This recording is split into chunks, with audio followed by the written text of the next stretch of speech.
নমস্কার, সবাইকে স্বাগত আমার স্বপ্নাখোঁজ এডুকেশন চ্যানেলে। আমি সুজিত কুমার মাইতি, ইতিহাসের শিক্ষক। চলে এসেছি আজকে দশম শ্রেণীর একটি ক্লাস ভিডিও নিয়ে। আজকের বিষয় পরিবেশের ইতিহাস। ভিডিওটি ভালো লাগলে লাইক, কমেন্ট, শেয়ার ও সাবস্ক্রাইব করে রাখবেন। আর পাশের নোটিফিকেশান বোতামটি সক্রিয় করে পাশে থাকবেন, যাতে এইরকম নতুন নতুন ক্লাস ভিডিও সবার আগে আপনার কাছে পৌঁছতে পারে। শুরু করছি আজকের বিষয় পরিবেশের ইতিহাস। কি বলা হচ্ছে, 1974-এর 5ই জুন প্রথম বিশ্ব পরিবেশ দিবস পালিত হয়। 1952 খ্রিস্টাব্দে Rachel Carson the sea around us ও 1962 খ্রিস্টাব্দে দ্য সাইলেন্ট স্প্রিং নামে দুটি বই লিখেছিলেন। 1970 খ্রিস্টাব্দে পৃথিবী দিবস হিসেবে পালিত হয়। 1973 খ্রিস্টাব্দে কর্ণাটকে আপ্পিক্য আন্দোলন শুরু হয়। 1985 খ্রিস্টাব্দে মহারাষ্ট্রে নর্মদা বাঁচাও আন্দোলন হয়েছিল।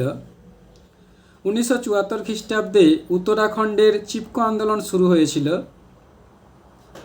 গ্রিন ইম্পিরিয়ালিজম গ্রন্থটি রিচার্ড গ্রোভ রচনা করেন। ইকোলজিক্যাল ইম্পিরিয়ালিজম গ্রন্থটি রচনা করেন আলফ্রেড ক্রসবি। প্রাচীন ভারতে পরিবেশ চিন্তা গ্রন্থটি রচনা করেন ডক্টর শুভেন্দু গুপ্ত।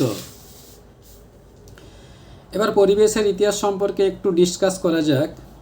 যে পরিবেশের ইতিহাস হলো প্রকৃতির সাথে মানব সমাজের পারস্পরিক ক্রিয়া প্রতিক্রিয়া এবং সময়ের সাথে সাথে তাদের বিবর্তনের অধ্যয়ন।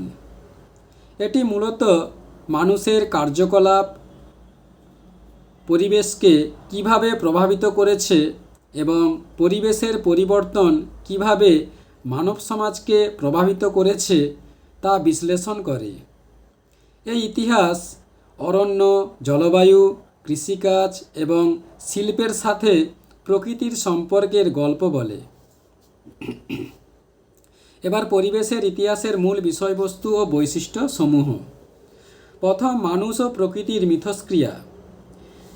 এটি কেবল প্রাকৃতিক ইতিহাস নয়, বরং প্রকৃতির উপর মানুষের প্রভাব এবং মানুষের উপর প্রকৃতির প্রভাবের একটি যৌথ অধ্যয়ন। এরপর সময়ভিত্তিক পরিবর্তন। সময়ের ধারায় যেমন শিল্প বিপ্লব মানুষের জীবনযাত্রার পরিবর্তনের সাথে সাথে পরিবেশের কী পরিবর্তন হয়েছে তা অনুসন্ধান করা। এরপর অরণ্য, জল ও বন্যপ্রাণী।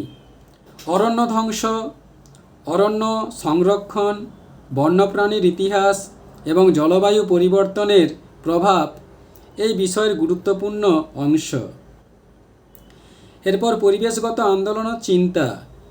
পরিবেশ সংরক্ষণ সম্পর্কে মানুষের সচেতনতা এবং বিভিন্ন পরিবেশ আন্দোলনের ইতিহাসও এর অন্তর্ভুক্ত। এরপর উৎস। পরিবেশের ইতিহাস বোঝার জন্য পুরনো নথিপত্র, বৈজ্ঞানিক তথ্য এবং ভৌগোলিক তথ্য ব্যবহার করা হয়। এবার পরিবেশের ইতিহাসের গুরুত্ব। প্রথম, অতীত থেকে শিক্ষা। অতীতে মানুষ পরিবেশের সাথে কী আচরণ করেছিল তা জেনে বর্তমানে পরিবেশ সংরক্ষণের সঠিক পথ নির্ধারণ করা যায়। এরপর বর্তমান সংকটের কারণ অনুসন্ধান।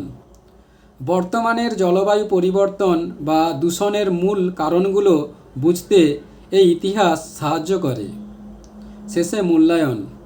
এটি একটি তুলনামূলক নতুন আন্তঃবিষয়ক ক্ষেত্র যা 1960 ও 70-এর দশকে মূলত মার্কিন যুক্তরাষ্ট্রে জনপ্রিয়তা লাভ করে। বন্ধুরা, এখানে ক্লাস ভিডিওটি শেষ করলাম। পরবর্তীকালে আবার একটি নতুন এইরকম ক্লাস ভিডিও নিয়ে উপস্থিত হব। ধন্যবাদ, সবাই ভালো থাকবে।